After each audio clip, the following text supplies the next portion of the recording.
About relaxation technique, okay. लेकिन relaxation technique start करने से पहले, क्योंकि हम सब साइकोलॉजिकल बैकग्राउंड से हैं, तो कभी ना कहीं भी हमने रिलैक्सेशन टेक्निक कहीं ना कहीं पढ़ी है, थ्योरी तो पढ़ी है, प्रैक्टिकल भले न किया हो, ठीक है। तो मैं सबसे पहले वन बाय वन सबका ओपिनियन जानना चाहूँगी, सब क्या जानते हैं इस रिलैक्सेशन टेक्निक के बारे में, थोड़ा थोड़ा, या रिलैक्सेशन की मीनिंग क्या होती है, ठीक है। तो पहले कैसर आपको बताएंगी? नहीं कोई और नहीं लोकल जो आप समझती हैं, आप रिलैक्सेशन से क्या समझती हैं? रिलैक्सेशन में एकदम deep breathing and relax all muscles. हाँ ठीक है। कुछ बात Relaxation is a wide concept, or it has broad vision, which is a broad vision, mental as well as physical. Sometimes we are under stress physically and mentally also, and when we are tense or we are under stress, we need, or we are tired or we are fatigued, we need simply meaning I am specifying myself. We need relaxation, and how to relax ourselves, our body and our mind. So I have used yoga and shavasana for relaxation therapy when I was treating my drug patients in Jagrati Drug Addiction Center. I used to apply the yoga technique or relaxation group. You mean कि through yoga feel relaxed? Relaxation. Okay. Next. Shavasana especially. समझ relaxation में इंसान जब भी stress में होता है, क्योंकि मतलब जितना भी स्ट्रेस में हो, रिलैक्सेशन के ज़रिए हम उसको नॉर्मल कर सकते हैं। Normal कैसे? रिलैक्सेशन में इंसान जब भी बहुत ज़्यादा स्ट्रेस में होता है या उसको कोई और ज़्यादा प्रॉब्लम होती है, तो उसमें एक्चुअली ये होता है कि मसल्स को हम इतना ज़्यादा रिलैक्स कर देते हैं जिससे कि जो हमारा ब्लड सर्कुलेशन होता है वो माइंड की तरफ बढ़ जाता है, जिससे कि जब प्रॉपर फंक्शनिंग होती है ब्लड की, तो हमारा माइंड जो है वो प्रॉपर्ली वर्क करने लगता है। रिलैक्सेशन मेरे हिसाब से जब भी हम फिजिकल या मेंटल स्ट्रेस में होते हैं तो अपनी मसल्स को और ब्रीदिंग को एक पर्टिकुलर मैनर में इस तरह से उसको एफर्ट करते हैं हमारा, ताकि वो रिलैक्स हो जाए body as well as mind. मैंने सिंपल क्वेश्चन, शायद मेरा गड़बड़ हो गया, मतलब पूछने का या तो तरीका मेरा गलत हो गया। मैंने सिंपल ये पूछा था रिलैक्सेशन की मीनिंग क्या होती है। रिलैक्सेशन में मैंने ये नहीं पूछा था कि मसल्स पुल करना है या क्या करना है। सिंपली जो लेमन लैंग्वेज में रिलैक्सेशन यूज़ करते, शायद हम साइकोलॉजिकल बैकग्राउंड से इसलिए वो सारी चीज़ें हम सब ने बता दी, लेकिन रिलैक्सेशन की मीनिंग क्या होता है और हम सब रिलैक्स कैसे करते हैं अपने आप को। There may be several techniques to relax the person. There may be several techniques to relax the person, but the main purpose to relax is just calm down bodily or mentally, physically and mentally. But this is a simple definition. मेरा simple ये पूछने का मतलब है कि आप लोग जब टेंस होते हैं, क्योंकि रिलैक्सेशन हमें हर वक्त प्रोवाइड तो होती नहीं है या कोई हमें देता नहीं है, ठीक है, और अभी हमने सिर्फ इसके बारे में पढ़ा है, ठीक है, प्रैक्टिकल किया नहीं है और ना हम अपने ऊपर करते हैं। तो हम सिंपल जब भी हम टेंस होते हैं तो रिलैक्स कैसे फील करते हैं अपने आप को। सबका अपना अपना तरीका होगा, कोई म्यूज़िक सुनता होगा, कोई घूमने चला जाता होगा, कोई अच्छा खाना खाने लगता होगा। जो मैरिड है वो सेक्सुअल एक्टिविटी करके एंजॉयमेंट फील करते होंगे और रिलैक्स फील करते होंगे। तो आप में से आप रिलैक्स कैसे फील करते हैं? सबका अलग अलग। हाँ, आपका जैसे कैसे? Deep breathing, through deep breathing. Okay, ऐसा। एक्चुअली जब कोई चीज़ स्ट्रेस होती है या हम टेंस होते हैं तो अटेंशन डाइवर्ट नहीं, आप कैसे आप कौन सा तरीका इस्तेमाल करते हैं पर्सनल? आप डिफरेंट कैसे सिचुएशंस, नहीं, इट्स नॉट नेसेसरी कि एक ही तरीका हम इस्तेमाल करें। It depends to situation. नहीं, वो तो ठीक है, लेकिन समटाइम आप I in the morning when I am tense, relaxation, I relax my body and mind. How? Through yoga techniques. Okay. I lay down and concentrate my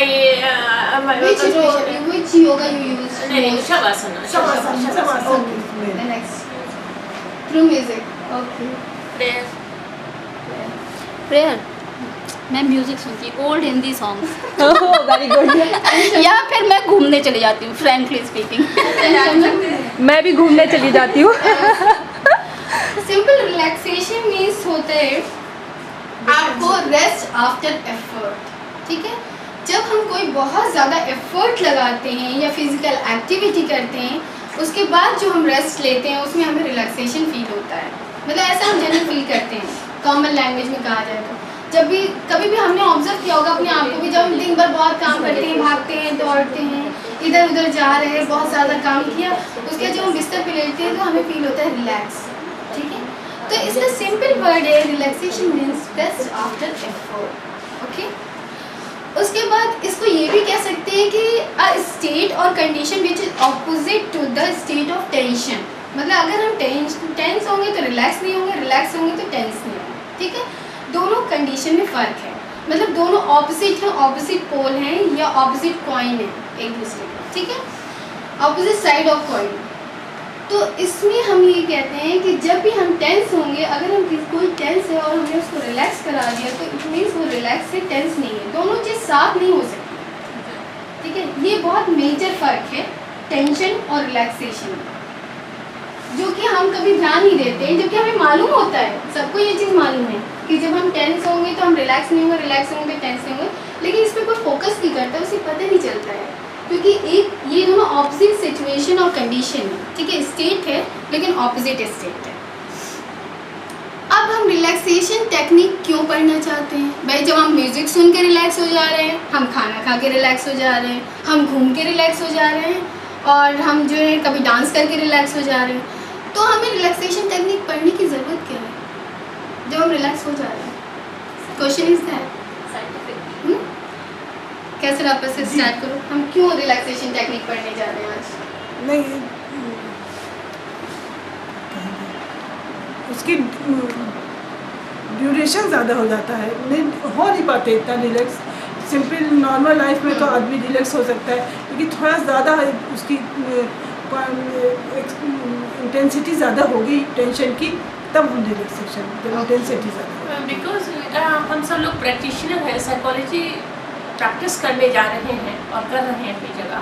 हमें patient के साथ जो साइकोलॉजिकल टेक्निक है डेमोन्स्ट्रेट की गई और जो ट्रेन है उस ट्रेनिंग को हम अप्लाई कर सकेंगे अपने पेशेंट्स के साथ में, अपने क्लाइंट्स के साथ में, इसीलिए ओके नेक्स्ट। रिलैक्सेशन बस सुने, मतलब बस देखे देता है आजकल। नहीं, आप रिलैक्सेशन टेक्निक क्यों पढ़ना चाह रहे हो आज? क्यों करते हैं रिलैक्सेशन? क्यों? जब सबका तरीका अलग है, सब कुछ अलग है, तो वाई रिलैक्सेशन? उसके एप्रोप्रिएटली तो मालूम करने मतलब आज रिलैक्सेशन टेक्निक जो पढ़ने आए हैं, हम क्यों करने जा रहे हैं? जब हम म्यूज़िक सुन के, डांस करके, या कोई भी जो भी अपना हैबिट होती है वो एक करके इंसान खुश हो जाता है, ठीक है, या हॉबी होती है, लेकिन फिर हम रिलैक्सेशन पढ़ते क्यों? कुछ ऐसा माइंड में है क्यों पढ़ना चाह रही हो? कुछ सोचा है तुमने क्यों पढ़ रही हो आज? मतलब अगर हम किसी को रिलैक्स करें तो उसके पूरा एक तरीका पता होना मतलब प्रोसेस जानना, प्रोसेस पता होना चाहिए। हाँ, ठीक है, वो through for learning. Normal person जो होता है वो तो घूम के, टहल के, खा के, पी के वो रिलैक्स हो जाता है, लेकिन क्योंकि हम एक काउंसलर बनने जा रहे हैं या मैं एक साइकोलॉजिस्ट हूँ, उसके लिए हमारे पास अगर कोई क्लाइंट आता है वो तो नॉर्मल पर्सन नहीं है, अगर वो सीवियर कंडीशन में या थोड़ी भी उसकी कंडीशन गड़बड़ है, वो टहल कर घूम के अगर रिलैक्स हो सकता तो शायद हमारे पास नहीं आता। इसलिए उनको एक कम टाइम में और एक पर्टिकुलर मैनर में हम उसको रिलैक्स करने के लिए टेक्निक सिखाते हैं। एक तो ये लेकिन ये तो है पॉइंट, लेकिन एक बात साइंटिफिक लेकिन साइंटिफिक की बात नहीं, पॉइंट की बात ये है कि आप काउंसलर हैं या कोई भी हैं, लेकिन आप ये नहीं कहेंगे कि आपके पास एबनॉर्मल ही पर्सन आते हैं, नॉर्मल भी आते हैं, लेकिन उनके लेवल ऑफ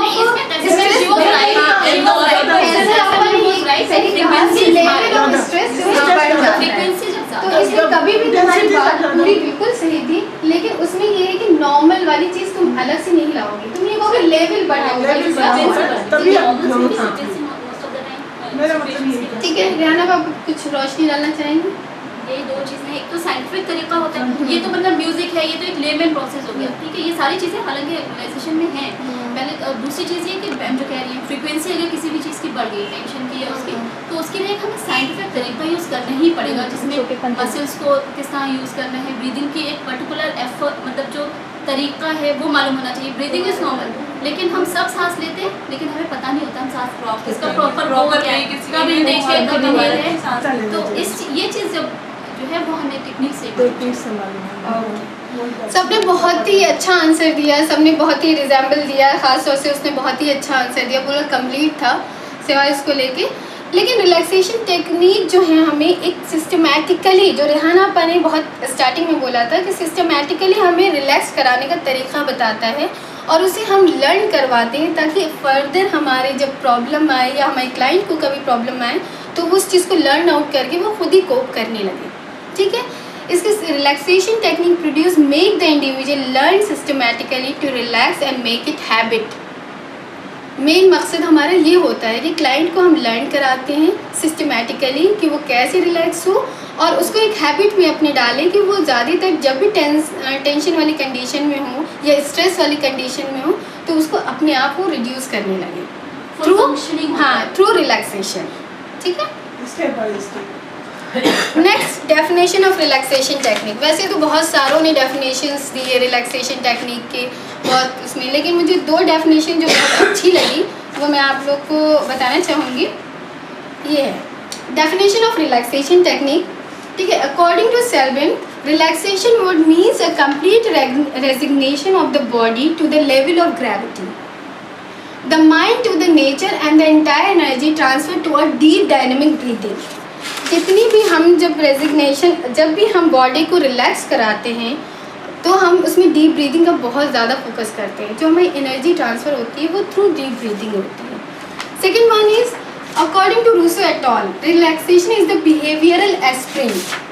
ये बहुत ही मतलब कि मेरे हिसाब से ये डेफिनेशन इतनी अच्छी लगी मुझे, बहुत एक लाइन की डेफिनेशन है लेकिन मुझे इसलिए अच्छी लगी कि इसमें ये डेफिनेशन है कि जब भी हम बिहेवियरल एस्प्रिन, रूसो ने इसलिए कहा कि जब भी हम जैसे डिस्प्रिन खाते हैं, डिस्प्रिन का नाम सभी ने सुना होगा, जैसे हम डिस्प्रिन खाते हैं विदिन 10 मिनट हमें रिलीफ मिल जाता है, हेडेक हमारा दूर हो जाता है। इसी तरह इन्होंने बिहेवियरल एस्प्रिन किया क्योंकि जब भी हम ये रिलैक्सेशन किसी भी क्लाइंट को देते हैं वो फ़ौरन रिलैक्स हो जाता है विदिन 35-45, जितने जो भी हम रिलैक्सेशन टेक्निक उस पर यूज़ करते हैं वो रिड्यूस हो जाते हैं उसको टेंशन। एक तो बहुत क्विक असर करता है, ठीक है, दूसरा ये इंस्टेंट हमें जो है से आराम मिलता है और आगे फर्दर भी काम होता है। तो इन्होंने कहा बिहेवियरल एस्प्रिन, ये एक तरह से रिलैक्सेशन हमारी एक डिस्प्रिन टैबलेट की तरह मतलब कि काम करती है कि हम रिलैक्सेशन दिया उसको फ़ौरन आराम हो जाएगा रिलैक्सेशन के बाद। इसी तरह इन्होंने इसको डिफाइन किया। उसके बाद the complete relaxation of the involuntary muscles at once transfer muscles transfer the energy of the involuntary part, so that strictly speaking there can be no such thing as relaxation except in the voluntary muscles and brain. This transfer of energy by voluntary action and involuntary reaction produce the necessary equilibrium for the renewal strength. Means जब भी हम voluntary muscles से आप लोग समझ रहे होंगे, जब भी हम मसल्स को उसके मसल्स को एक्सरसाइज कराते हैं या स्ट्रेस कराते हैं फिर रिलीज़ कराते हैं उसके मसल्स को, उससे जो हमारे इंटरनल पार्ट होते हैं, जो इनवॉलेंट्री पार्ट होते हैं जो हमारी बॉडी के, उसमें एक रिएक्शन होता है। जब हम वॉलेंट्री एक्शन करते हैं तो एक इंटरनल पार्ट में रिएक्शन होता है, उससे हमें रिलीफ फील होता है। ठीक है, इसलिए हम ये चीज़ करते हैं। जब भी हम कोई भी चीज़ करते हैं, वॉलेंट्री चीज़ करते हैं, तो हमारे इंटरनल पार्ट में रिएक्शन हो गई, वो ऑब्वियस है, एक कुदरती निज़ाम है कि आप वॉलेंट्री एक्शन करेंगे तो अंदर इनवॉलेंट्री रिएक्शन हो गई होगा।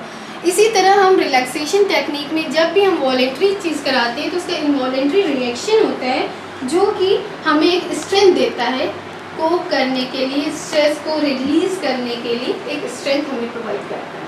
ठीक है, अब नेक्स्ट ये बहुत ही इम्पॉर्टेंट है। Through various method of relaxation are available, they are prescribe to the individual for the effective management of the stress according to the manifesting sign. ठीक है, मैनिफेस्टिंग साइन के ही अकॉर्डिंग हम उसे रिलैक्सेशन प्रोवाइड करते हैं कि कौन सा रिलैक्सेशन टेक्निक हम उसे देंगे। अब ये मैनिफेस्टिंग साइंस कौन कौन से हैं? साइकोलॉजिकल एंड फिजियोलॉजिकल, जो कि आपको नाम से बहुत जाहिर हो रहा होगा साइकोलॉजिकल, और क्योंकि हम सब साइकोलॉजी के स्टूडेंट हैं तो हमें पता है साइकोलॉजिकल और फिजियोलॉजिकल क्या है। फिर भी मैं एक बार थोड़ा सा डिफाइन कर दूँ। Psychological which is predominantly in cognitive in nature, ठीक है। कॉग्निटिव इन नेचर सबको ही पता होता है कॉग्निशन से क्या क्या होता है, शायद मैं पूछूं तो शायद एक सब लोग बता ही दे। कॉग्निशन से क्या समझते हैं आप, थिंकिंग या साइकोलॉजिकल से क्या समझ रहे हैं?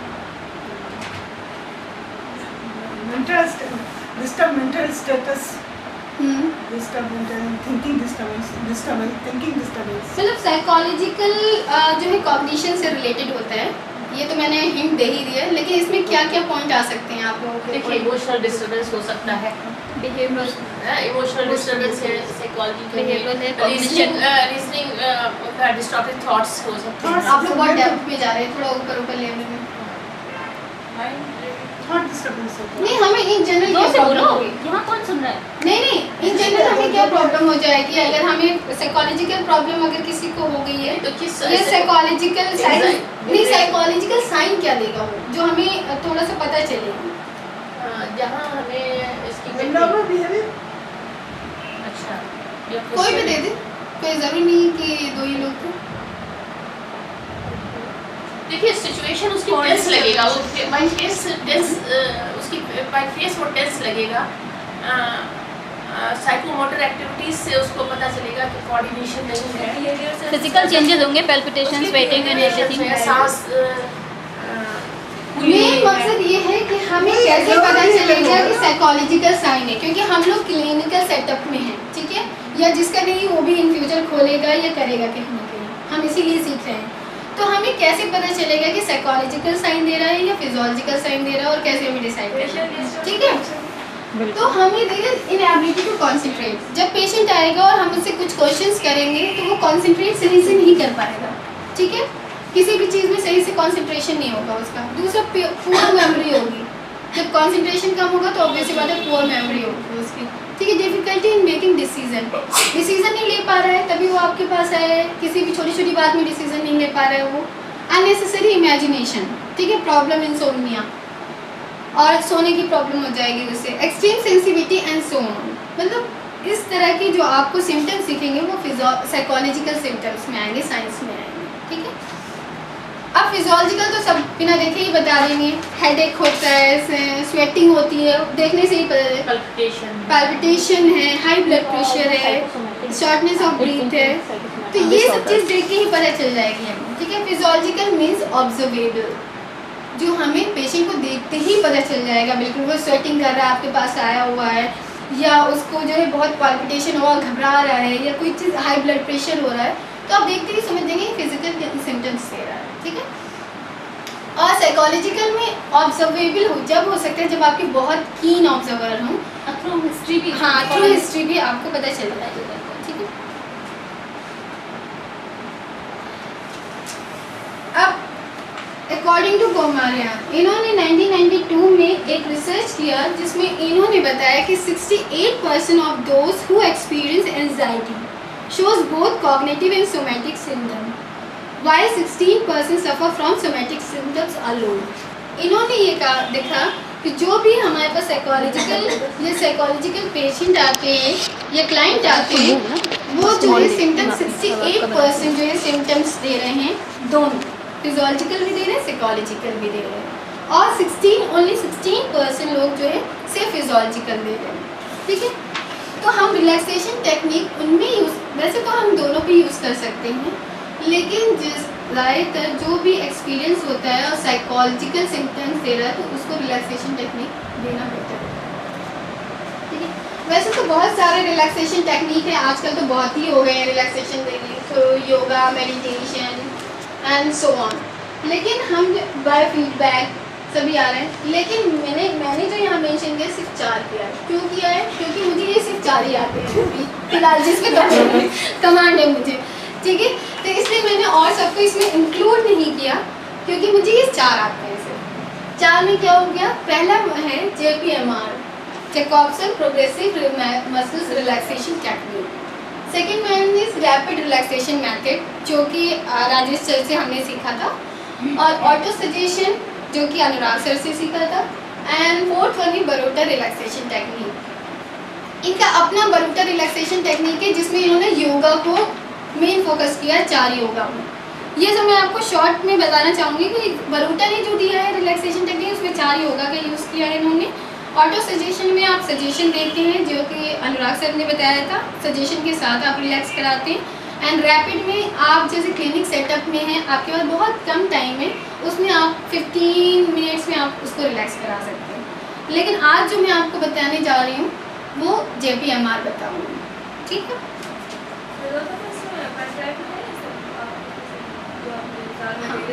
अगर हम इसको एक सेकेंड मैं आपको इंटरप्ट करना चाहूँगी कि अगर हम इसको एक एक हाँ, टेक्निक एक से बात मैं ये एक्सपर्ट कहना करते चाहूँगी हैं कि कोई भी क्वेश्चन बीच में पूछना चाह रहा है तो पूछ सकता है, क्योंकि ये एक तरह से मीटिंग भी है, एक कन्वर्सेशन भी है। तो कहीं पे किसी को प्रॉब्लम आ रही है या कुछ समझ में नहीं आ रहा है या मैं बहुत फास्ट बोल रही हूँ, तो उस पर आप क्वेश्चन हम चाहेंगे कि एक एक टेक्निक पर हम एक्सपर्टीज हमें हो जाए, अंडरस्टैंडिंग हो जाए एक एक टेक्निक पे। तो थोड़ा एक पे फोकस कीजिए, देन नेक्स्ट चाहे हम 2-3 सेशन इसमें ऐसे हाँ हाँ, तो आज JPMR है ना, आज JPMR है, नेक्स्ट मीटिंग्स में बाकी वाले हो हाँ, जाएंगे। बाकी वाले हो जाएंगे। वो मीटिंग में जिसको जैसी ज़रूरत होगी, वो मेजोरिटी जो कहेगी उसके अकॉर्डिंग नेक्स्ट मीटिंग में हो जाएगी, ठीक है। तो अब हम JPMR करने जा रहे हैं, तो उसके लिए हमें पहले रिलैक्सेशन टेक्निक अब हम प्रोवाइड करने जा रहे हैं। तो हमें किस किस बातों का ध्यान देना है, किस किस बातों को मेन फोकस करना है, जो बहुत ही इम्पॉर्टेंट है। विदाउट उसके आप अच्छे से रिलैक्स नहीं करवा सकते आप अपने क्लाइंट को, ठीक है। Environment condition should be controlled for relaxation before it is administered to the client, जो कि मैंने आपको बता दिया हिंदी में ठीक है।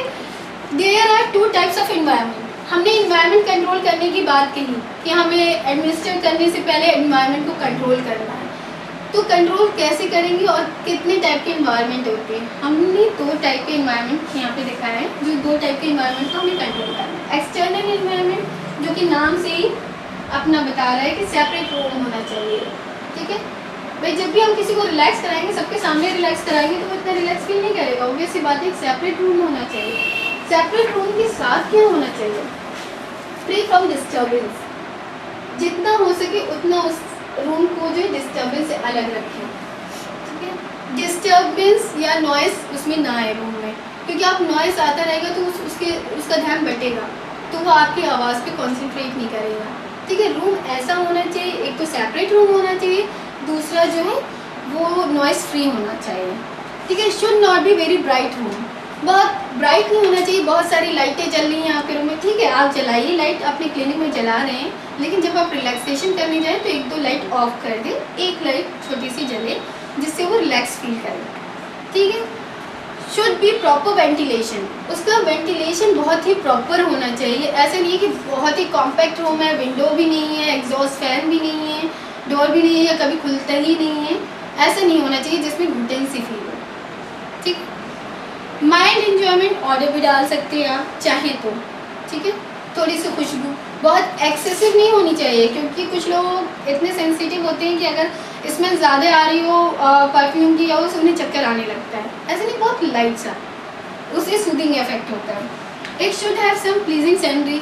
अगर आपको अपनी क्लिनिक में कुछ लगाना हो या उस रूम में लगाना हो, तो बहुत एक सीनरी हो, वो भी बहुत ही वैसी हो जैसे पहाड़ हो, जैसे उसमें पेड़ दिखा रहे हो, नेचुरल, जिससे वो रिलैक्स फील करें, ठीक है। Should avoid tight fitting clothes. अब आपका क्लाइंट बिल्कुल टाइट फिटिंग क्लोथ्स पहना हुआ, आप उसे रिलैक्स कराएंगे, कहाँ से रिलैक्स फील होगा? इसलिए जब भी आप रिलैक्स कराएं, आपके पास क्लाइंट आ रहा है और अगर आपको नेक्स्ट टाइम करना है तो आप उससे बोल दें कि नेक्स्ट टाइम जब आइए तो आप ज़रा लूज फिटिंग का सूट पहन के आइएगा, मुझे कुछ टेक्निक करनी है। अदरवाइज़ अगर उसको आपको फ़ौरन ही करना है, वो टाइट फिटिंग सूट पहन के आया है, तो आप अपने क्लिनिक पे ऐसा इंतज़ाम रखिए कि आप सूट रखिए लूज, जो आप उसे पहनने के लिए दे सकते हैं कि आप ये पहन के आप करा लीजिए। ये मेरा अपना मानना है, जबकि ऐसा मैंने कहीं सुना नहीं है, लेकिन जो कि मैं करती हूँ तो मुझे ऐसा फील होता है कि अब मैं भी टाइट फिटिंग सूट में हूँ तो मुझे रिलैक्स कराना थोड़ा टफ होगा या मुश्किल होगा। तो इसलिए जब भी आप अपना क्लिनिक सेटअप खोल रहे हैं तो आप एक कपड़ा रखिए, अगर आपको फर्स्ट डे ही कराना है, अगर उसको सेकेंड डे कराना है या नेक्स्ट मीटिंग में कराना है तो उसको बोल दीजिए आप, या उसको बोलिए जब वो आपसे अपॉइंटमेंट ले तो कि आप अपना एक लूज सूट साथ ले आइए, ठीक है। ये बहुत बारीक चीज़ें होती हैं जो बहुत मैटर करती हैं और हम इस पर कभी ध्यान नहीं देते हैं। ये चीज़ बहुत ही आप सीख जाओगे आप रिलैक्स कराओगे आपको रिलैक्स होगा ही नहीं। आप कहोगे भैया कैसा सिखाया आपने, हमारे पेशेंट तो हमारे घर में लोग तो कहते हैं आपने क्या सिखाया, कुछ रिलैक्स ही नहीं फील कर रहे हैं। यही सब पॉइंट होते हैं जिससे हमें कंट्रोल करना होता है, ठीक है। और कोई मेल है उसने बेल्ट वेल्ट पहन रखी है, टाइट बेल्ट लगा रखा है, उससे कह दीजिए लूज कर दीजिए। जरूरत ही क्या है उससे कहने की, आप मतलब खुद ही रखिए उसकी, जब भी रिलैक्सेशन करें तो उसमें जो आपके पास ड्रेस है उसकी ना नहीं कभी बहुत दफा कभार लोगों को objection ऑब्जेक्शन होता है, कोई किसी को बहुत कपड़े दफा नहीं पहनता चेंज नहीं करना चाहते हाँ, लोग, है ना, जैसे- बस आप डिस्टर्ब हैं, हम्म, ठीक है ना, ये भी बात होती है। ये होता है ना कुछ लोगों को नापाकी पाकी और कपड़े धुले हैं नहीं धुले हैं, दूसरे के नहीं पहनते हैं, इसलिए आप उन्हें ऑप्शन दे दीजिए। अगर वो कंफर्टेबल है तो आपका पहन लेंगे, वो नहीं कंफर्टेबल ऑप्शन देने से ये होगा कि उनका फेथ आप पे और डेवलप होगा कि मतलब ये मेरा ख्याल रख रहे हैं, मेरे अकॉर्डिंग चल रहे हैं। ये होती है बात। हम क्यों, हमारे सारा काम क्या है, बातों पे ही डिपेंड करता है, हमारे कन्वर्सेशन पे डिपेंड करता है कि हम कितना अपने क्लाइंट को सेटिस्फाई कर रहे हैं, कितनी अच्छी रैपो बिल्डिंग कर रहे हैं। आप ये सब करेंगे उसे लगेगा आप हमारे लिए कर रहे हैं सब और हमारे लिए सोच रहे हैं। ऐसे नहीं कि आप वो आए आपके भैया कपड़े उतारो, हमारे वाला कपड़ा पहन है और हम तुम्हें रिलैक्स कराएंगे। बहुत दफा ऐसा हो सकता है ना कि वो फिर दोबारा आएगा नहीं, हाँ। फॉलोअप के लिए नहीं आएगा। वो कहेगा पता नहीं कौन से कपड़े पहनाने थे, पता नहीं उसमें क्या किया हुआ उन्होंने, मतलब लोगों का सोचने का Issues तरीका बन जाते हैं। ठीक है। इश्यूज बनते तो हैं। आप उन्हें ऑप्शन दे दीजिए, अगर वो फील कंफर्टेबल फील कर रहे हैं हमारे कपड़े में तो वो हमारा पहनेंगे, कहेंगे हम नहीं ला रहे हैं, हम आपका ही पहन लेंगे और वो अपना ला सकते हैं तो अपना ला सकते हैं, ठीक है। मोबाइल हमेशा स्विच ऑफ करा। हाँ, ये चीज़ इसलिए मैं बता रही हूँ क्योंकि ये मेरे प्रैक्टिकल एक्सपोजर में बहुत ही मैंने शायद गिर गिर के लर्न किया है ये चीज़ें, कि मुझे पता चला कि ये चीज़ें बहुत ही इम्पोर्टेंट काउंट करती हैं, ठीक है। और बेल्ट कोई मेल आ गया आपके पास, अब उसे रिलैक्स कराना है, क्लिनिक सेटअप में तो फीमेल भी आएंगी मेल भी आएंगी, तो उससे आप कह दीजिए कि बेल्ट आप लूज़ कर दीजिए या ऐसे जो है तार, ठीक है। और पैंट बहुत टाइट है तो उससे कह दीजिए हल्की सी लूज़ कर लीजिए। इसी तरह से मोबाइल फ़ोन है उसका स्विच ऑफ करा दीजिए, अपना तो स्विच ऑफ नहीं रहेगा खैर, उसका स्विच ऑफ करा दीजिए। पेन पर्स है उसका अलग रखवा दीजिए, मतलब कोई भी ऐसे इंस्ट्रूमेंट ना हो साथ में जिससे उसको एक उधर ध्यान जाए, टेंशन डाइवर्ट, ठीक है। और उसके पर्स में अगर पैसे वैसे हैं तो उसके हिसाब से उसके अकॉर्डिंग उसके कपड़े में रखवा दीजिए, लॉक करवा दीजिए, ताकि वो एक तरफ से टेंशन फ्री रहे, ऐसा ना वो सोचे हमारी आँख बंद करवा के हमारी चोरी कर ले। नहीं तो सिंपली हम ठीक है। उसको ये भी तो बोल सकते हैं कि अपनी कोई भी कीमती चीज साथ ना लाए, बिकॉज आप नहीं आप नहीं बोल सकती ना, मोबाइल तो होता ही, पैसे तो होते ही हैं पर्स में, तो आप ये कह सकते हैं ना कि आप अगर कंफर्टेबल फील करें तो ये पर्स आप जहाँ चाहें हमारे क्लिनिक पे या कबर्ड में रखना चाहें तो कबर्ड में रख के मैं आपके सामने लॉक कर दूँगी। इस तरह से आप बोल दें तो नहीं ये लगेगा कि हाँ हर चीज़ फाइन है, फिट एंड फाइन है। ऐसा नहीं है कि आप जो है धोखा दे रहे हैं या ठीक है, रिलायबिलिटी एक डेवलप हो जाती है, फेथ डेवलप होना चाहिए। हाँ फेथ डेवलप हो जाता है, एग्जैक्टली। अब सेकेंड हो गया इंटरनल इन्वायरमेंट। सेकेंड इन्वायरमेंट में क्या है कि अब इंटरनल इन्वायरमेंट जैसे कि वॉलेंट्री इनवॉलेंट्री का था, वैसे इसमें इन्वायरमेंट का है। इंटरनल इन्वायरमेंट से क्या समझ रहे हैं हम लोग? इंट्रिंसिक जो उसके अंदर का सिस्टम जो है, उसकी जैसे सोच, मैंने उसका disturbance, एक्सटर्नल उसकी- इन्वायरमेंट मैंने बताया कि हमें ऐसे ऐसे कंट्रोल करना है। हाँ। इंटरनल इन्वायरमेंट हम क्या कंट्रोल कर सकते हैं? उसकी उसकी जो जो बॉडीली प्रोसेस साइको हाँ नहीं, you are right, you are right. Bodily process मतलब बहुत ज्यादा खाना खा के ना आया हो कि उसको अनकंफर्टेबल लग रहा हो, या वो इतना हंग्री ना हो कि वो Good. कंसंट्रेट ही ना कर पाए एक्सरसाइज। राइट टॉयलेट ना लगा हो बात राइट राइट राइट, एग्जैक्टली। बिल्कुल बिल्कुल सही कह रही हैं आप। सब हाँ, बिल्कुल सही प्यास ना लगी हो, to the ठीक है। point there। पता चला कि एग्जैक्टली सही कहा उन्होंने कि बहुत ज़्यादा भूखा नहीं होना चाहिए और बहुत ज़्यादा फुल ऑफ स्टमक नहीं होना चाहिए, ठीक है। सेकंड, वो प्यासा भी नहीं होना चाहिए, ठीक है। ये नहीं कि बहुत प्यासा है और आप उसे करा रहे हैं। अगर मान लीजिए वो ऐसे चला रहा है, भूख लग रही है उसे, तो पहले हम पूछेंगे आपको। देखिए अभी मैं इसका इंस्ट्रक्शन हाँ, बताऊंगी, हाँ, इंस्ट्रक्शन अभी बताऊंगी। ये चीज़ ये पॉइंट मैं ज़रा कंप्लीट कर लूँ। और बहुत ज़्यादा उसको टॉयलेट जैसे इन्होंने बताया कि टॉयलेट नहीं लगा होना चाहिए, या पेशाब भी लगा हो तो उससे आप कहिए कि आप फ्रेश होके आ जाइए। आपके पास जब क्लाइंट आएगा, आप जब करने जाएंगे, आप उससे ये कहिएगा कि तुम इंक्वायरी जब आप करते हैं या उसकी हिस्ट्री लेते हैं तो आप उससे इतने फैमिली होते हैं कि आप पूछते हैं कि आप खाना खा के आ रहे हैं? वो कह रहा है हाँ खाना मैंने कितने बजे खाया था आपने खाना? उसने कहा 1-1.5 घंटे पहले खाया था। आप समझ जाइए कि ठीक पोजीशन में है, ठीक है। अगर उसने कहा अभी जस्ट खा के आ रहा हूँ, तब आपको लगना चाहिए कि थोड़ी देर बाद कराना है, अभी नहीं करा सकते हम, वो नहीं रिलैक्स, ठीक है। ये इंक्वायरी का पॉइंट है कि हमें जब हम काउंसलिंग करते हैं डायरेक्ट तो हम रिलैक्सेशन करते नहीं, थोड़ा सा काउंसलिंग करते हैं, टाइम लेते हैं रिलैक्सेशन के लिए ना, टेक्निक के। उसमें हम ये कहेंगे। और जैसे अब प्यास है, आप कहिए कि आप प्यास लगी हुई, क्लिनिक में पानी होते हैं, आप उसे पानी ऑफर कीजिए, कहीं प्यास लगी है तो आप पानी पी लीजिए, ठीक है। इस तरह से आप उसे ऑफर करेंगे। और आप कहेंगे कि आपको टॉयलेट जाना है तो यहाँ रूम में यहाँ टॉयलेट है, आप टॉयलेट पास मतलब टॉयलेट जाके आइए, फ्रेश होके आइए, फिर मैं यहाँ पे एक टेक्निक करने जा रही हूँ। इस तरह से हम उसको इंस्ट्रक्शंस देंगे, उसे बताएंगे कि उसे क्या करना है।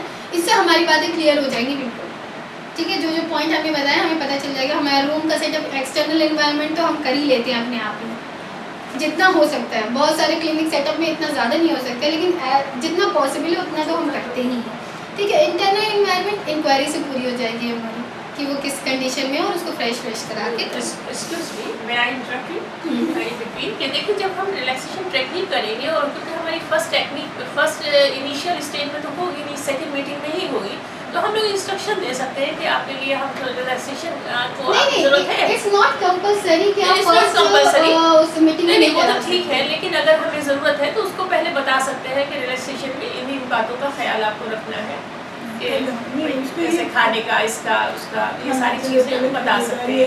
नहीं, आप बस खाने का ही बता दीजिए उसको, बहुत ज़्यादा। और सब तो आप अपने क्लिनिक में करा ही लेते हो, खाने का बता दीजिए। बहुत ज़्यादा आप उसे इंस्ट्रक्शन देंगे ना तो वो सोचेगी पता नहीं कितना काम दे दिया उन्होंने हमें। ये तो अभी से हाँ, इतना काम हमसे करा रहे हैं और उसको लगेगा कि मैं बर्डन लेके आप जा रहा हूँ। इतना ज़्यादा इंस्ट्रक्शन उसको मत दीजिए कि उसे ओवरलोड लगने लगे, उसके माइंड पे और प्रेशर हो जाए और टेंशन हो जाए उसे, ठीक है। आप उन्हें बस ये कहिए कि आप मेरे पास जब आएंगे तो आप दोपहर बाद के टाइम दीजिए, तो उस टाइम कोई खा के ही नहीं आएगा। जब रिलैक्स कराना है आपको इवनिंग के टाइम दीजिए 4 से 5 तक। अगर वो खाएगा भी तो लाइट स्नैक्स खाएगा। रिलैक्सेशन और क्लिनिक का टाइम भी अमूमन ऐसे ही होता है, ठीक है। उस तरह से हम उस पर करेंगे, कैसे मैम समन इज देयर, ठीक है। आप डेमोंस्ट्रेशन पे आ रही हो? हाँ, अब इंस्ट्रक्शन बिफोर एडमिनिस्टर, ठीक है। अब चूँकि मैं डिमॉन्स्ट्रेशन देने जा रही हूँ, उससे पहले हमें इंस्ट्रक्शन देना बहुत ज़रूरी है। ये सब तो बात होगी कंट्रोल की, कि इन्वायरमेंट हम कैसे कंट्रोल करेंगे, एक्सटर्नल एनवायरनमेंट कैसे कंट्रोल करेंगे, इंटरनल एनवायरनमेंट को कैसे कंट्रोल करेंगे, और रिलैक्सेशन का क्या टेक्निक होती है या कौन सी। रिलैक्सेशन कराने से पहले हम क्लाइंट को कहेंगे कि हम आपको जा रहे हैं, एक आपके ऊपर जा रहे हैं टेक्निक करने, ठीक है, जिससे आप रिलैक्स फील करेंगे, ठीक। इस तरह के इंस्ट्रक्शन देंगे। अगर मान लीजिए कोई गांव का पेशेंट है या कोई ऐसे, तो उससे कहेंगे कि हम आपको कुछ एक्सरसाइज कराने जा रहे हैं, कुछ वर्जिश बताने जा रहे हैं बॉडी की, जिस्मानी, जिससे आप बहुत सुकून महसूस करेंगे और आपकी बीमारी में बहुत ही फ़ायदा देगी। इस तरह के इंस्ट्रक्शन गांव वालों को देंगे। और शहर वाले तो हमें कोई प्रॉब्लम ही नहीं है, उनसे हम कहेंगे कि आपके हम रिलैक्सेशन टेक्निक करने जा रहे हैं जिससे आप रिलैक्स फील करेंगे, ठीक है। लेकिन उन्हें बताना ज़रूरी है कि आप रिलैक्सेशन टेक्निक कर रहे हैं उन पर, ठीक है। एनी क्वेश्चन कि डेमोंस्ट्रेशन स्टार्ट करें? डेमोंस्ट्रेशन और डेमोंस्ट्रेशन करने से पहले एक बात और, जो कि बहुत ही इम्पोर्टेंट बात थी, शायद वो मैं मिस कर रही थी, कि आप रिलैक्स इंसान को रिलैक्स कराने की कोशिश मत कीजिएगा, ठीक है। वरना वो रिलैक्स फील ही नहीं करेगा और आपको लगेगा हमने सब कुछ इतनी मेहनत कर डाली और वो रिलैक्स ही नहीं फील किया, ये क्यों नहीं काम किया। वहीं पे वो सिम्टम्स जरूरी हो जाते हैं देखना, साइकोलॉजिकल और फिजिकल। अच्छा, आपको कोई लग रहा है among us कि वो नीड्स रिलैक्सेशन? देखिए, रिलैक्सेशन कराने के लिए यहाँ पे तो हम सीखने के लिए आए हैं, ठीक है। यहाँ तो हम किसी पे भी कर देंगे, ठीक है। लेकिन जब आपके पास क्लाइंट रहेगा, क्लिनिक के सेटअप, हाँ, यहाँ पे तो हमें किसी न किसी पे करके दिखाना है कि प्रोसेस क्या है उसका, ठीक। लेकिन आप कभी भी ऐसा ना हो घर पे आप गई, अभी आपने सीखा, कहा कि ओहो अब हम घर पे जाके करेंगे, देखते हैं इसका रिजल्ट क्या आता है। बहुत ही actually Firdaus has very bitter experience. अरे हमें ऊपर करें तो उन्होंने, हाँ नहीं, तो उसमें क्या होता है कि आप जब रिलैक्स कराया आपने किसी को, अब सो के उठा इंसान ऑलरेडी रिलैक्स है, सोना है कि अपने आप में रिलैक्सेशन वो होता है। सो के उठा, आपने कहा कि रिलैक्स कराएंगे हम आपको आज, अब वो क्या रिलैक्स कराएंगे, हम तो वैसे ही जैसे थे, तो क्या होगा। और दूसरी सेकंड पॉइंट ये, रेहाना आपा की बात को मुझे याद आ गया कि आप ओल्ड लेडीज़ पे जब रिलैक्सेशन टेक्निक कराएंगे, खासतौर से कैसे रापा जहाँ के या आप लोगों के, उसमें आपको एक बात का ध्यान देना होगा कि आप बहुत ज़्यादा मसल्स को पुल ना कराएं। और कुछ पोर्शन ऐसे हैं जैसे बैकिंग का पोर्शन है वो मिस कर दें, क्योंकि ये चीज़ मैंने अपने एक्सपीरियंस से सीखा। ये मैंने अपनी मम्मी पे कर दिया, मैंने अपनी मम्मी पे कर दिया उठा के। अभी 4-5 दिन पहले ही इत्तेफाक से मैंने कहा बहुत दिन हो गया मैंने रिलैक्सेशन नहीं किया है किसी पे, मम्मी आप पे करती हूँ, आप बहुत एंग्शियस लग रही हैं। मम्मी ने कहा ठीक है मेरे ऊपर कर, मैंने उन पे उठा के कर दिया रिलैक्सेशन टेक्निक। अब मैंने तो उनसे बताया कि बहुत अच्छी टेक्निक है, ये है वो है, उन्होंने कर दिया खूब अच्छे से, उन्होंने पुल भी किया मसल्स को यूँ यूँ बिल्कुल टाइट और सब कुछ। बाद में उठने के बाद कह रही आए मेरे यहाँ दर्द हो गया, यहाँ दर्द हो गया, तुमने क्या कर दिया? लाइट कराना चाहिए। और वो एज ऐसे फैक्टर काउंट करना। अब थोड़ी देर ऐसे चली, नहीं ऐसे नहीं है। मेरा दिमाग घूमा, मैंने कहा शायद ये मेरी मिस्टेक थी, ये उनकी मिस्टेक नहीं थी, इट वॉज माई मिस्टेक। इसलिए क्योंकि मुझे ध्यान देना चाहिए, क्योंकि आप लोग पास वैरायटी ऑफ पेशेंट आएंगे, हमेशा एक जैसे पेशेंट नहीं आएंगे, यंग आ गए और सिर्फ एंग्शियस आ गए, ऐसे नहीं होंगे। और एक तो जब आप हिस्ट्री लेते हैं तो उनकी फिजिकल चीज़ें भी आपको पता होती है, कोई मेडिकल प्रॉब्लम तो नहीं, फिजिकल कंप्लेंट्स देखनी होगी, कोई ऑर्थोपेडिक प्रॉब्लम तो नहीं है उन्हें, बैकिक प्रॉब्लम तो नहीं है उन्हें, पता चला बैकिक प्रॉब्लम है, बैकिक की पूरा उसको स्ट्रेस करा दिया, उसका और उभर गया दर्द, तो उसे स्ट्रेस शॉर्ट कर दो, उसमें ख्याल से जाना है उसको, हाँ। डेमो दे दो। ठीक है, तो उससे फील ही नहीं होगा। तो इसलिए हमें जो है इस बात का ध्यान देना बहुत ज़रूरी है। जब भी हम रिलैक्सेशन कराएं उसको ऑब्जर्व करें अच्छे से, उसके काउंसलिंग करें, उसको पता करें कि उसको कहाँ प्रॉब्लम है, क्या नहीं प्रॉब्लम, उसके अकॉर्डिंग हम रिलैक्सेशन कराएं। ठीक है, ओके, ठीक है, हम रिलैक्सेशन कराते हैं। लेकिन हाँ, I am offering my self demonstration, लेकिन अब मुझे बहुत ओल्ड ना समझे। यू आर एक फ्री ना, इसलिए नहीं, एज फ्री नहीं, और दूसरी एक रेंज फ्री। नहीं इसलिए बट आई डोंट फील नहीं, एक चीज़ और होती है, बहुत सारी चीज़ें हैं, आई डोंट माइंड, लेकिन बहुत सारी चीज़ें जो लोगों को, जो लेडीज कभी एक्सरसाइज नहीं करती, हाँ, उनके उनको जरा सा ये मसल कर अरे क्या कर दिया। ये मैम मुझे लगता है योगा वगैरह करती है आप तो उनका मूवमेंट होता नहीं है उनका, अरे जरा सा उन्होंने ऐसे करा, अरे क्या कर दिया। नहीं, और ज़्यादा आपको बताओ, मैं सुबह उठ के उन्होंने क्या बोला मुझसे, मेरी मम्मी ने कह रही यार तुमने बहुत अच्छी एक्सरसाइज कराई थी मेरी, और टेक्निक दिया था, और मेरे जहाँ जहाँ पेन था वो सब रिलीव होगा, मुझे बहुत सुकून फील हो रहा है। अब वो सो गई, तो मुझे ये लगा कि हाँ इट्स वर्क, लेकिन उस वक्त थोड़ा सा उन्हें लगा, और ये भी कोई गारंटी नहीं है कि एक बार में आप किसी को रिलैक्स करा दें। ठीक है, ये नहीं होता है, आप कई बार उसे लर्न आउट भी कराना पड़ा है, किसी किसी को एक बार में हो जाता है, किसी किसी को कई बार में होता है, उसकी सेंसिटिविटी भी डिपेंड करता है। ठीक है, आप इधर आ जाइए। एक क्वेश्चन, आपने ये कहा कि अगर उसे कोई फिजिकल प्रॉब्लम है, इनकेस अगर बैक में प्रॉब्लम है या हाथ में प्रॉब्लम है या पैर में प्रॉब्लम है, इस टेक्निक में, रिलैक्सेशन टेक्निक में हम उस पार्ट को एक स्किप कर देंगे। हाँ, उस पार्ट को स्टेप कर देंगे, या फिर बहुत लाइटली चलेंगे। ये जैसे मेरे गर्दन में स्पॉन्डिलाइटिस की प्रॉब्लम है, ओके, ओके, ये क्वेश्चन है। तो इनके इसमें जो है हमें थोड़ा सा स्ट्रेस देना जो होगा। स्ट्रेस ठीक है? लगाएंगे वो कम देंगे, क्योंकि बहुत मुझे light पूरा stress। प्रोसेस बताना है, और इनके में थोड़ा सा है, तो आपको जब मैं कहूँ कि गर्दन आप पीछे साइड कीजिए तो आप हल्का ही सा कीजिएगा, जितना आप बर्दाश्त कर सकती हैं, मतलब हल्का, पेनफुल ना हो आपके लिए। यहाँ से ज़्यादा अच्छा रहेगा। तो ये हार्ड होगा। नन ठीक है। हाँ, तो क्या कह रही थी? अब मेरी मम्मी की जो है ना दर्द रहता है, मतलब बॉडी में, पैरों में, हाथों में काफ़ी पेन रहता है, तो उसको भी क्या नहीं, उनको तुम कराओ, लेकिन स्ट्रेस ज़्यादा नहीं दिलाओ। ठीक है, उनको कराओ, स्ट्रेस ज़्यादा नहीं दिलाओ, धीरे धीरे वो जब 3 बार करा लोगी उन्हें तो उसकी हैबिचुअल हो जाएंगी, फिर उन्हें और इफेक्ट आने लगेगा। मतलब कितने दिन गैप के बाद कराना चाहिए? कम से कम 1 हफ्ते बाद करा दो या 2 हफ्ते बाद करा दो। वैसे जब लर्न आउट कर लेता है पेशेंट या क्लाइंट, तो हम भी उसे कर सकते हैं। तो हम उसे कहते हैं कि दिन में 2 बार करिए आप, सुबह उठने के बाद और रात को सोने से पहले। उससे इंसान सारे दिन रिलैक्स फील करता है और अच्छे से वर्कआउट कर लेता है। जी, मेरे ख्याल से देखो, अब पहले rapid शबाना, relaxation कराना। खास करके तुम लाइट ऑफ, इनकी प्रॉब्लम होती है कि नींद नहीं आई।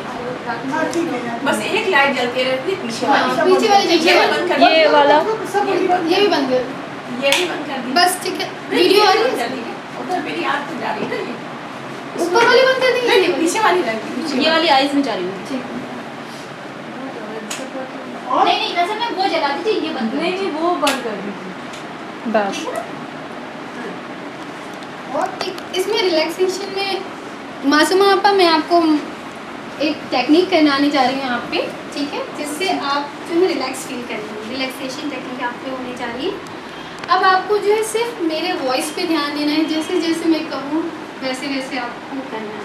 ठीक, अगर आपको कोई क्वेरी हो, कोई परेशानी हो तो आप मुझसे पूछ सकती हैं कि आपको क्या, कोई दिमाग में कुछ चल तो नहीं रहा, कुछ भी आपको इस टेक्निक के बारे में कुछ पूछना तो नहीं है, ठीक है। तो अब मैं जैसा कहूँ वैसा आपको करना है, और जब तक मैं ना कहूँ जब तक आप ही खोलें। अब आप अपनी आंखें बंद करें, ठीक है। अब जब तक मैं ना कहूँ मेरी आवाज़ पे बस कंसंट्रेट करें और सब लोग साइलेंस रखें। आप एक गहरी सांस लीजिए, अब इसे धीरे धीरे छोड़ दीजिए। एक बार फिर हम करेंगे, एक गहरी सांस लेंगे, अब इसे धीरे धीरे छोड़ेंगे। कोई भी चीज़ बहुत जल्दी करने की ज़रूरत नहीं है, सिर्फ मेरी आवाज़ पे कंसंट्रेट कीजिएगा। फिर से मैं गहरी सांस लेंगे, धीरे धीरे इसे छोड़ने की कोशिश करेंगे। हमेशा इसमें ओपन पोस्चर में रहते हैं, जैसे न्यू बॉर्न बेबी होता है, ओपन पोस्चर में पैर भी यूँ रिलैक्स मोड में। जब भी हम क्लाइंट को लेटाएंगे ये इंस्ट्रक्शन देना बहुत ज़रूरी है कि ओपन पोस्चर में रहना ज़रूरी है। हाथ यूँ खुले हुए, पैर थोड़े से लूज़, ठीक है, और आंखें बंद। उसके बाद हम अपने चीज़ें स्टार्ट करेंगे। अब सीधे हाथ की मुट्ठी को आप बंद कर लीजिए,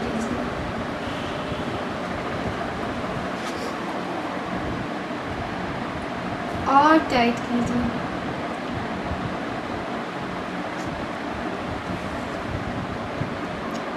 और टाइट।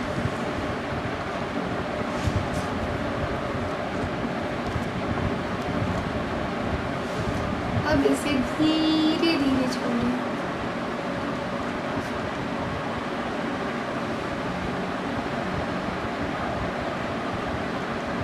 अब आप इसके रिलैक्सेशन को फील कीजिए। उस टाइटनेस की वजह से आपको बहुत रिजिड फील हो रहा था, बहुत टेंस फील हो रहा था। अब आपकी मुट्ठी को थोड़ा रिलैक्स फील हुआ।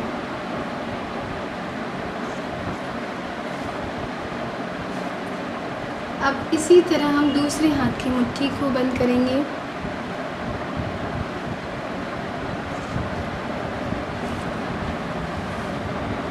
और टाइट करेंगे, और टाइट जितना हो सकता है उतने हिसाब से अपने अकॉर्डिंग टाइट करेंगे। अब आप अपनी मुट्ठी में एक प्रेशर फील कर रहे हैं, प्रेशर बन गया है, बहुत टेंशन हो गया है आपकी मुट्ठी में। अब आप इसे धीरे धीरे मुट्ठी को खोलेंगे,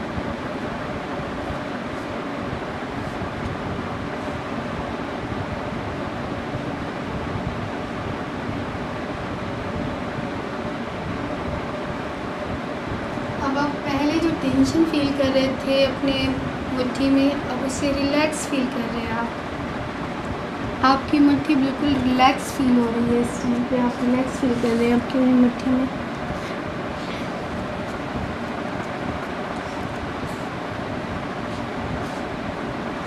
अब आप अपने सीधे हाथ को बाजुओं की तरफ ले जाएंगे, सीधे हाथ की मुट्ठी को बाजुओं की तरफ ले जाएंगे, इसे टाइट करेंगे, और टाइट, इतना टाइट कि उसमें प्रेशर फील होने लगे।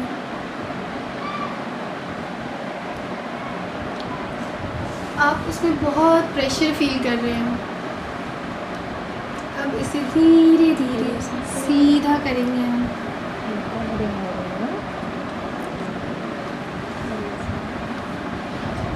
मुट्ठी पूरी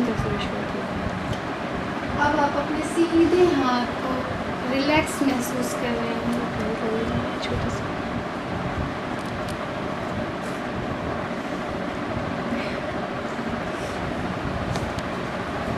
अब इसी तरह हम अपने दूसरे हाथ को भी करेंगे।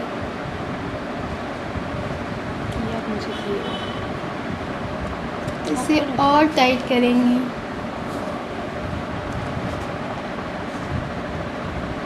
और टाइट,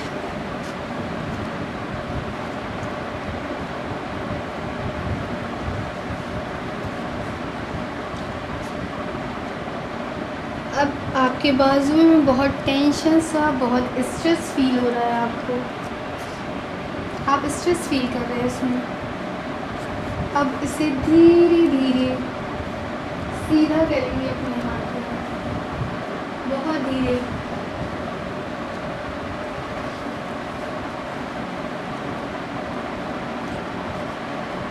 मुट्ठी खोलेंगे। अब आपके हाथ में रिलैक्स फील हो रहा है अब आपको, पहले में और अब में आप डिफरेंस महसूस कर रहे हैं। पहले टेंशन फील हो रहा था आपके हाथों में, स्ट्रेस फील हो रही थी, अब वो रिलैक्स फील कर रहा है, बहुत ही रिलैक्स हो चुका है आपका। अब हम अपने दोनों हाथों को बाजुओं की तरफ ले जाएंगे एक साथ। अब इसे और टाइट करेंगे हम, और टाइट, जितना हमारे अंदर ताकत है उतना टाइट से बाजुओं पे लगाएंगे।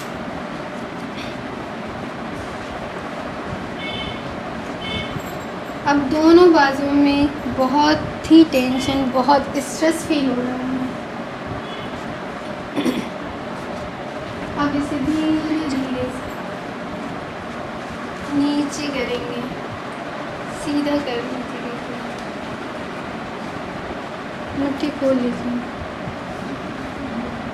अब दोनों हाथ हमारे बिल्कुल रिलैक्स फील कर रहे हैं, जो हमारी पहले की टेंशन थी और अब में बहुत डिफरेंस फील कर रहे हैं। दोनों हाथ हमारे रिलैक्स हो चुके हैं।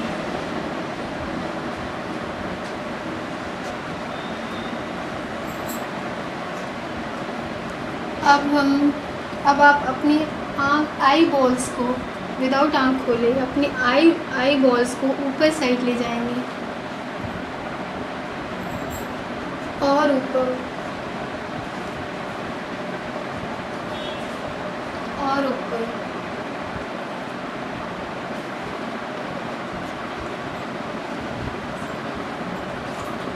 अब उसे छोड़ देंगे, ठीक है।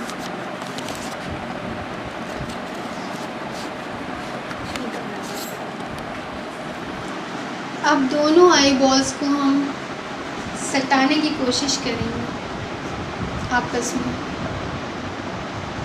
और सटाइए, और जितना सटा सकते हैं उतना हम सटाएंगे।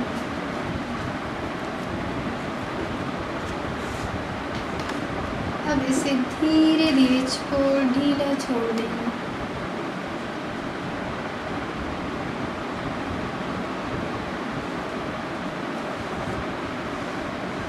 अब अपनी आई बॉल्स को नीचे की तरफ ले जाएंगे, जैसे हम नीचे देखते हैं, और नीचे,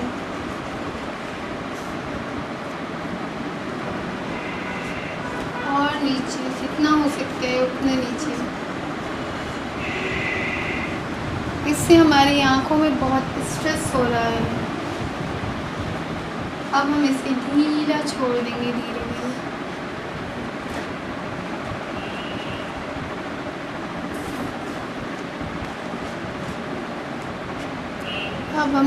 अब आपकी आँख रिलैक्स फील कर रही है, जो पहले की टेंशन थी इससे अब रिलैक्स महसूस हो रहा है आपको। आपकी आँखों के आसपास का एरिया रिलैक्स हो चुका है।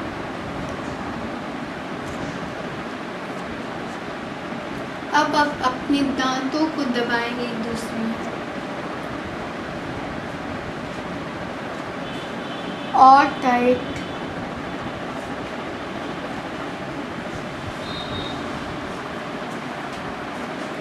जितना हो सकता है उतना हम टाइट करेंगे।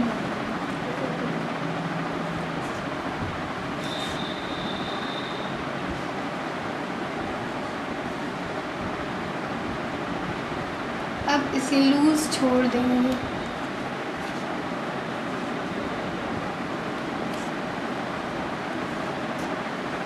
इससे हमारी चिक्स का एरिया रिलैक्स फील कर रहा है। अब अपने दोनों होठों को अंदर की तरफ दबाएंगे और टाइट और टाइट। पूरी ताकत के साथ हम इसे टाइट करेंगे। इससे हमारे लिप्स का पोर्शन स्ट्रेस महसूस हो रहा है, प्रेशर हो रहा है उस पर। आप प्रेशर महसूस कर रहे हैं अपने लिप्स के पोर्शन में। अब इसे धीरे धीरे ढीला छोड़ देंगे।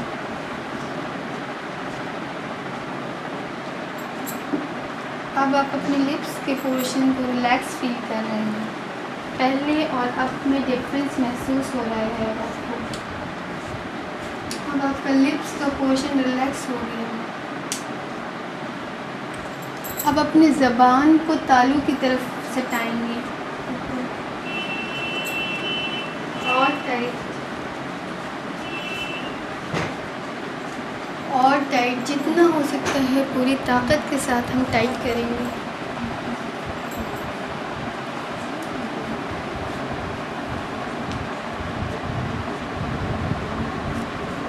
बिल्कुल प्रेशर के साथ टाइट करेंगे हम इसे। अब इसे धीरे धीरे लूज करेंगे।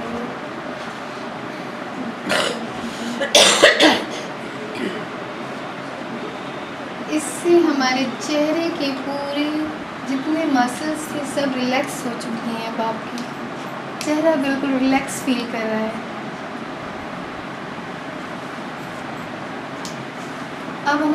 अब आप अपने गर्दन को पीछे की तरफ ले जाइए, उठाइए बैक साइड, प्रेशर डालिए।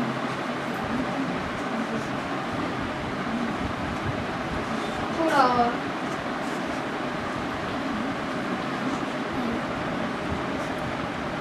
अब इसे धीरे धीरे छोड़ दीजिए। इससे आपका नेक का पोर्शन रिलैक्स फील कर रहा है। अब आप अपने थूक को निगल लीजिए।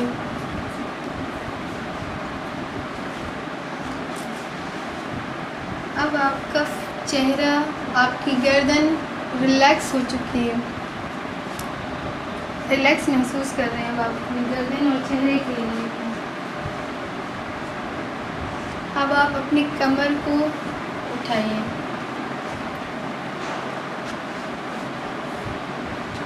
सिर्फ कमर के पोर्शन को थोड़ा और, थोड़ा सा और, थोड़ा सा प्रेशर दीजिए उस पर।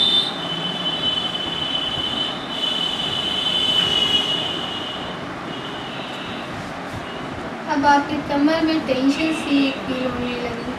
अब इसे धीरे धीरे नीचे छोड़ दीजिए।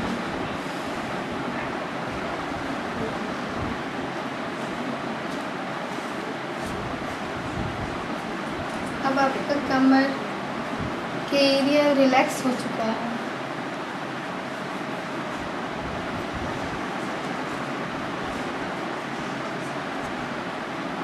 अब अपने दोनों पैरों को सटा लीजिए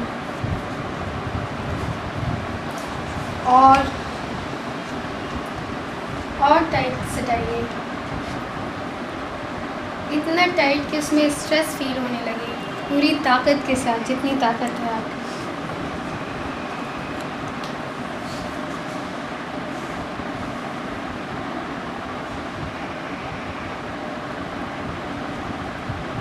इससे आपके पैर पूरे स्ट्रेस में हो गया, टेंशन सा फील हो रहा है आपको अपने पैर में, प्रेशर आ गया आपके पैर में।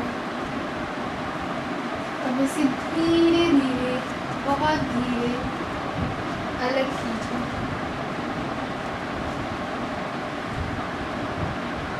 बिल्कुल ढीला छोड़ देते हैं। अब आपकी टांगों की मसल्स को रिलैक्स हो रही है। अब आप अपने घुटने और थाइस को सटा लीजिए। घुटने और थाइस को एक साथ सटाइए। पैर उठाना नहीं, सटाना है।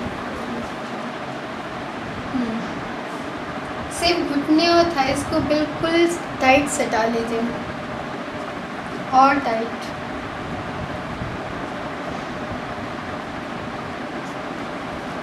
और टाइट,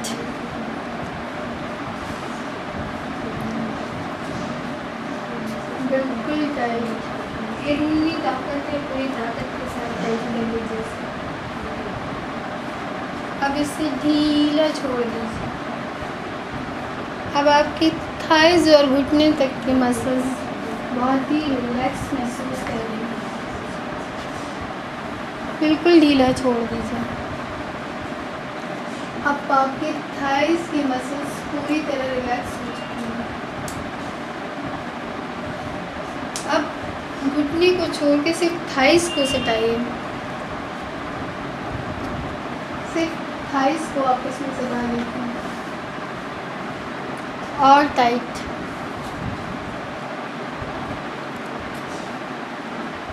और टाइट, पूरी प्रेशर के साथ, जितनी ताकत है उतनी ताकत के साथ आप इसे टाइट कर लीजिए। अब इसे धीरे धीरे छोड़ दीजिए, बिल्कुल ढीला छोड़ दीजिए। अब आपकी बॉडी मेरे हिसाब से पूरी तरह रिलैक्स महसूस कर रही होंगी अपनी बॉडी को। अब आपकी बॉडी मेरे हिसाब से पूरी तरह रिलैक्स हो चुकी है।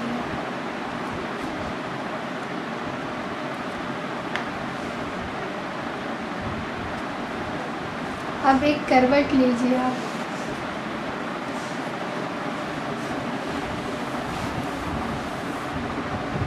अब धीरे धीरे अपनी आंखें खोलिए और इस रिलैक्सेशन को, रिलैक्स को फील कीजिए।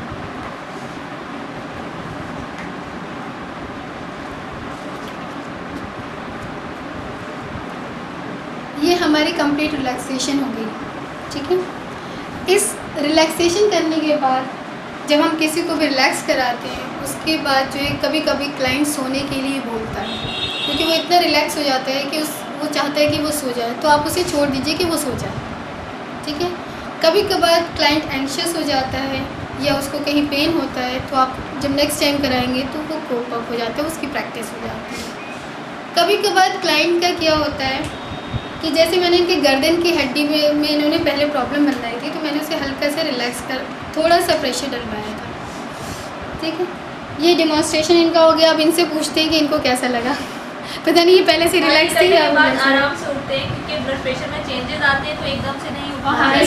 हमेशा करवट उठने से चक्कर आ सकते हैं। हमेशा करवट आराम से करवट लेके आहिस्ता आहिस्ता बैठ के फिर उठना। इसीलिए मैंने इनको उठने को नहीं कहा कि थोड़ी देर लेटी रहे ही एक पहली चीज़ ये है क्योंकि मैं योगा में करती रही हूँ रिलैक्सेशन, अच्छा लगा। ऑटो सजेशन का जो आप कहती जा रही थी, मैं उसको, क्योंकि मुझे पहले से प्रैक्टिस है, मैं उसी को कंसंट्रेट करती जा रही थी।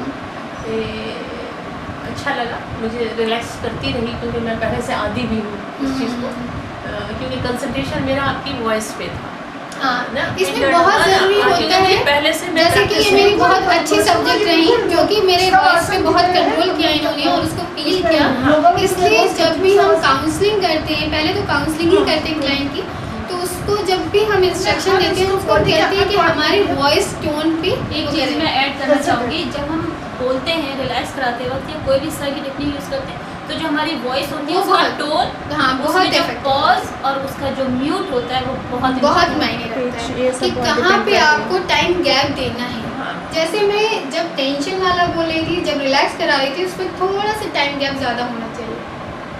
ये एक्सपीरियंस के थ्रू आता है, क्योंकि शुरू में मैं भी थोड़ा जल्दी कर देती थी, लेकिन वो जब हम प्रैक्टिस करते हैं तो उसमें आदत सी बन जाती है कि आपको पता चलने लगता है कि कहाँ पे हमें किस क्लाइंट को कितना टाइम देना है। लाइट ऑन कर, ठीक है। हमें जब पता चल जाता है, फिर हमें पता चलने लगता है कि किस क्लाइंट को कितना टाइम गैप चाहिए। अब जैसे कुछ क्लाइंट को हमें थोड़ा सा रिलैक्स कराना है तो हम जल्दी जल्दी करा देंगे उसे, ठीक है। कुछ क्लाइंट ज़्यादा एंग्शियस है तो उससे डीप ब्रीदिंग थोड़ा ज़्यादा बढ़ा देंगे उसकी। जैसे शुरू में मैंने इनको 2 बार या 3 बार डीप ब्रीदिंग बताई, ठीक है।